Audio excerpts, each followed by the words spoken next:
ಪ್ರಸ್ತುತ ದಿನಮಾನದೊಳಗೆ ನಮ್ಮ ಯುವ ಜನಾಂಗ ಯಾಕೋ ಹಳಿ ತಪ್ಪಾಕೊಂತೈತಿ ಅಂತ ನನಗನ್ನಿಸ್ತಾ ಇದೆ.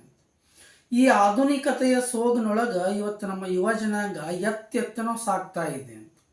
ಪರಿಸ್ಥಿತಿ ಹೆಂಗಾಗೈತಿ ಅಂತಂದ್ರೆ, ತೊಲೆ ಇಲ್ಲದ ಚಪ್ಪರದಲ್ಲಿ ಕುಡಿಯಲಿಕ್ಕೆ ನೀರು ಇಲ್ಲದಿರುವಾಗ, ತಿನ್ನಲಿಕ್ಕೆ ಅನ್ನವೂ ಇಲ್ಲದಿರುವಾಗ, ಬಾರ್ನಲ್ಲಿ ಬೀರ್ ಕುಡಿದು ತುಂಡು ಕಚ್ಚುತ್ತಿರುವ ನಮ್ಮ ಯುವಕರ ಹಲ್ಲ ಸಂಧಿಗಳಲ್ಲಿ ಬೀಸ್ತಾ ಇದೆ ಆಧುನಿಕತೆಯ ಗಾಳಿ. ಭಾಳಷ್ಟು ಜನ ಯುವಕರಿಗೆ ತಮ್ಮ ಒಂದು ಕುಟುಂಬದ ಪರಿಸ್ಥಿತಿ ಏನೈತಿ ಅಂತಕ್ಕಂಥದ್ದು ಅರಿವು ಇರುವುದಿಲ್ಲ. ಅಲ್ಲಿ ಅಪ್ಪ ಯಾರ್ದೋ ಹೊಲದೊಳಗೆ ಗಳೆ ಹೊಡಿತಿರ್ತಾನ, ಅಪ್ಪನ ಲಂಗ್ಟ ಕಿತ್ತು ಕಡಿಯೋಕ್ಕಾಗಿರ್ತೈತಿ. ಇಲ್ಲಿ ಅವ್ವ ಇನ್ಯಾರ್ದೋ ಹೊಲದೊಳಗೆ 200 ರೂಪಾಯಿಕೋ 300 ರೂಪಾಯಿಕೋ ಕಳೆ ತೆಗಿತಿರ್ತಾಳ, ಅವನ ರೌಕಿ ಕಿತ್ತು ಕಡಿಯೋಕ್ಕಾಗಿರ್ತೈತಿ. ಅವರು ಇಂಥ ಪರಿಸ್ಥಿತಿ ಒಳಗೆ ತಮ್ಮ ಜೀವನವನ್ನು ಸಾಗಿಸ್ತಾ ಇದ್ರೂ ಸಹಿತ ಕಲಿತಕ್ಕಂಥ ಮಕ್ಕಳಿಗೆ ಯಾವ ಒಂದು ಕೊರತೆಯನ್ನು ಕೂಡ ಮಾಡೋದಿಲ್ಲ.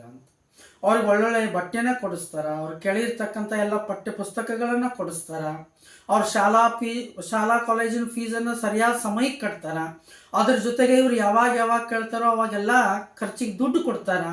ತಾವು ಇಂಥ ಪರಿಸ್ಥಿತಿ ಒಳಗಿದ್ರೂ ಮಕ್ಕಳಿಗೆ ಏನೊಂದು ಕೊರತೆ ಆಗದಂಗೆ ಅವ್ರು ಯಾಕೆ ನೋಡ್ಕೋತಾ ಇರ್ತಾರ ಅಂತಂದ್ರೆ, ಬಹುಶಃ ಹರಿದಿರ್ತಕ್ಕಂಥ ಆ ಅಪ್ಪನ ಲಂಗಟದ ತೂತ್ನ್ಯಾಗ, ಹರಿದಿರ್ತಕ್ಕಂಥ ಆ ಅವ್ವನ ರವಕಿ ತೂತ್ನ್ಯಾಗ ಅವ್ರು ಒಂದು ಕನಸು ಕಾಣ್ತಾ ಇರ್ತಾರೆ.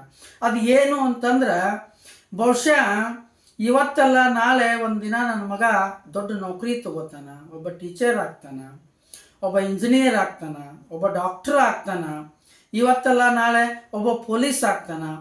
ಅವ್ರು ಯಾವತ್ತೊಂದು ಒಳ್ಳೆ ಹುದ್ದೆಗೆ ನನ್ನ ಮಗ ಸೇರ್ತಾನಲ್ಲ, ಬಹುಶಃ ಅವತ್ತ ಹರಿದಿರ್ತಕ್ಕಂಥ ನನ್ನ ಲಂಟ, ಹರಿದಿರ್ತಕ್ಕಂಥ ನನ್ನ ರವಕಿ ಗಟ್ಟಿ ಆಗ್ತಾವು ಅಂತಕ್ಕಂಥ ಆಶಾಭಾವನೆಯನ್ನು ಇಟ್ಕೊಂಡು ಭಾಳಷ್ಟು ಕಷ್ಟದೊಳಗೆ ಮಕ್ಕಳಿಗೆ ಕಲಿಸ್ತಾ ಇರ್ತಾರೆ.